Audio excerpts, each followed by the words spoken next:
అని చెప్పని కొంత ఆంధ్ర ప్రాంతానికి సంబంధించిన మీడియా ఛానల్స్ కావచ్చు, మన దగ్గర ఉన్న కూడా కొంతమంది వీళ్ళు అక్కడ ఇక్కడ మాట్లాడుతూ ఉన్నారు. నాకు ఒక పాట గుర్తుకొస్తుంది బాగా. ముచ్చరత్నారాయణ గారు 56ల హైదరాబాద్ స్టేటు, మద్రాస్ నుంచి విడిపోయినటువంటి ఆంధ్ర స్టేట్ రెండు కలిసినప్పుడు 56లో కలిసిన తర్వాత కలవాలన్నప్పుడు వద్దన్నాడు. 68లో రక్షణల ఉద్యమం స్టార్ట్ అయినప్పుడు చెప్తాడు, 12 ఏళ్ళు గడిచినా గాని పుష్కరం ఒక్కటి పోయినా గాని వేరు బుద్ధి వారు మానరు బాబు, పాడు బుద్ధి విడ నాడరు బాబు, జాజిరి జాజిరి జాజిరి జాజా జాజిరి కిలకిల జాలపుతాడు ఎన్నడు గాల్తుందో ఆంధ్రుల కాడు అని. ఏ ఆంధ్రోలు అంటే దోపిడీ చేసేందుకు వచ్చినటువంటి ఆంధ్రోలు అంటే మొత్తం ఆంధ్రోలు కాదు. ఇప్పుడు సపరేట్ గా మన రాష్ట్రం వచ్చిన తర్వాత కూడా 12 ఏళ్ల తర్వాత మళ్ళెందుకు ఇది వస్తున్నదంటే ఆ వేరు బుద్ధి పాడు బుద్ధి కొంతమంది రాజకీయ నాయకులు అక్కడోళ్ళు వ్యాపారం చేసుకుంటేందుకు ఇక్కడికి వచ్చినటువంటి వాళ్ళు, తెలంగాణ మీద ఆధిపత్యం చెలాయించాలనే ఆలోచనతో వాళ్ళు, తెలంగాణలో ఉన్నటువంటి సంపదను దోచుకోవాలనే ప్రకృతితో ఉన్నటువంటి వాళ్ళు పెడుతున్నటువంటి పంచాయితీ, దాని గురించి చర్చ చేసేందుకే, ఆ దుర్మార్గమైన మాటల గురించి చర్చ చేసేందుకే ఈ రౌండ్ టేబుల్ మీటింగ్ జరుగుతున్నది. ఎందుకు అనే దాని గురించి నేను వాళ్ళకు కూడా 12 నిన్న ఈయన చంద్రబాబు నాయుడు మాట్లాడుకుంటా కూడా అయిపోయింది రాష్ట్రాలు విడిపోయినాయి. నిన్న ప్రెస్ మీట్ పెట్టినట్టు ఆయన రాష్ట్రాలు విడిపోయినాయి, మా మనోళ్ళు పోయి అమెరికాలా ఆస్ట్రేలియాలా సెనెట్ మెంబర్లు అయితలేరా,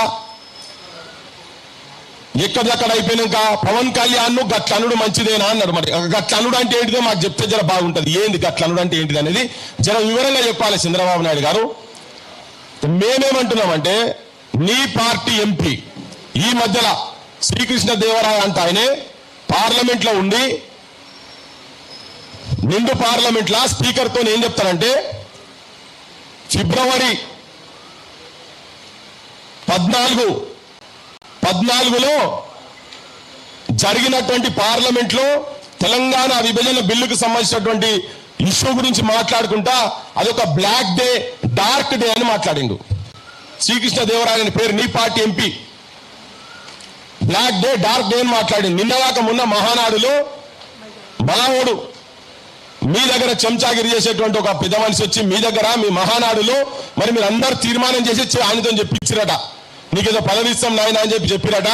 ఆ పెద్ద మనిషి మాట్లాడుకుంటా ఏం చెప్తారు, తెలంగాణ పదానికి డిక్షనరీలో ఈ తెలంగాణ దానికి అర్థమే లేదని చెప్పి ఆయన మాట్లాడతాడు.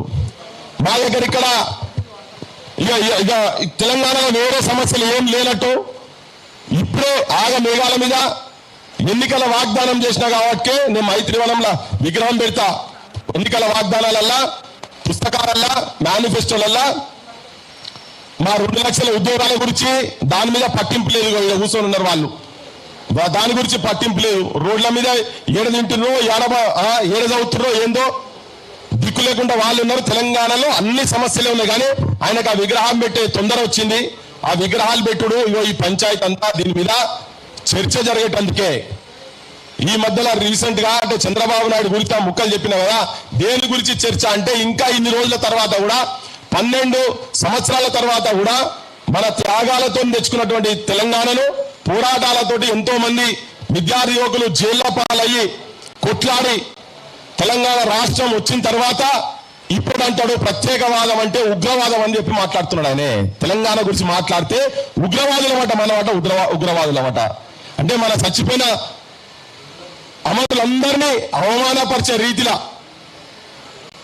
ఇప్పుడు ఆయన కూడా అన్నాడు మన ఆంధ్రలో తిడుతున్నాడు. ఆంధ్ర అంటే ఏంటిదా మరి, నువ్వే అంటున్నావు ఆంధ్ర అని చెప్పి నువ్వే అంటున్నావు కదా. ఆంధ్ర అంటే ఒక సపరేట్ స్టేటే కదా, నీ సపరేట్ అన్నట్టే కదా. అని ఇప్పుడు ఎవడు ఉగ్రవాది ఇక్కడ? మన ప్రధానమంత్రి కాశ్మీర్ పోతాడు, కాశ్మీర్ సాల్వా కప్పుకుంటాడు, కాశ్మీర్ టోప్ పెడతాడు, డ్రెస్ వేస్తాడు, పంజాబ్ పోతాడు, పైడి కడతాడు.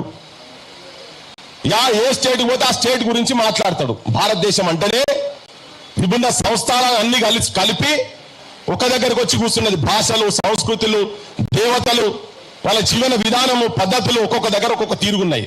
అన్ని కలుపుతూనే ఒకటే యూనియన్ ఆఫ్ స్టేట్. సో మేము హైదరాబాద్ కల్చర్ వేరు, హైదరాబాద్ జీవన విధానం వేరు. మేము ఇక్కడ నిజాం పాలనలో ఉండే, మీరు మద్రాస్ ప్రెసిడెన్సీ కింద మీరుండే మీ పద్ధతులు వేరు. మీరు మేము కలిసేటప్పుడు మీ దగ్గర 23-24% లిటరసీ రేట్ ఉండే, మా దగ్గర 3% లిటరసీ రేట్ ఉండే తెలంగాణలో.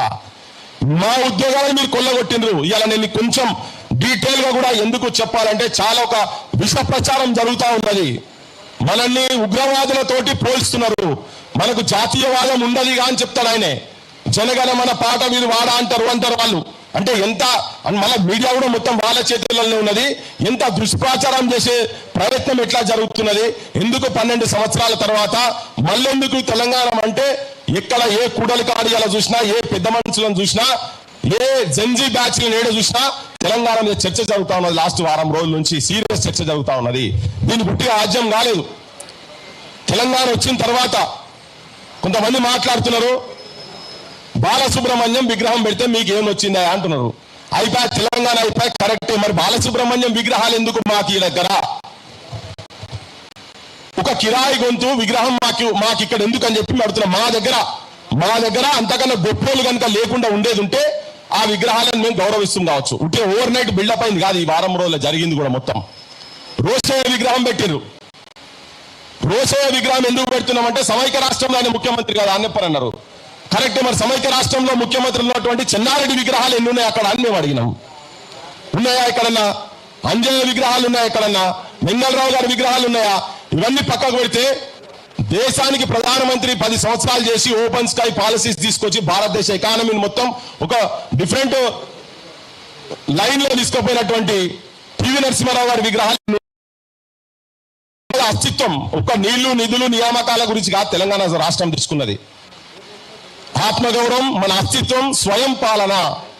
ఈ స్వయం పాలన అంటే మన దగ్గర వాళ్ళే ఏళ్తున్నారు కానీ మన దగ్గర వాళ్ళు ఎట్లా చెప్తే అట్లా వాళ్ళు ఆడిపించినట్టు తోలు బొమ్మలు లెక్క ఆడుతున్నారు మన నాయకత్వం అని.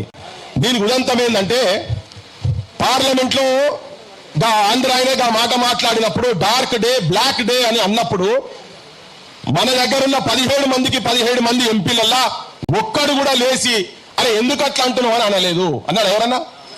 ఒక్కడన్నా? 8 మంది కాంగ్రెస్ వాళ్ళు ఉన్నారు, 8 మంది బీజేపీ వాళ్ళు ఉన్నారు, ఒక ఆయన ఎంఐఎం ఉన్నాడు. మళ్ళీ రాగానే మేము ఇచ్చినాం, మా సోనియా గాంధీ ఇచ్చింది, మేము లేకపోతే తెలంగాణ ఎక్కడిదని బీజేపీ వాళ్ళు అంటారు. మా సపోర్ట్ లేకుండా మీకు తెలంగాణ వచ్చిందని. అడుగునా ఇప్పుడు మన అస్తిత్వం గురించి మాట్లాడేందుకు మనోళ్ళ ప్రతిమలాడ ఉండాలనా లేదా అనేది చర్చ.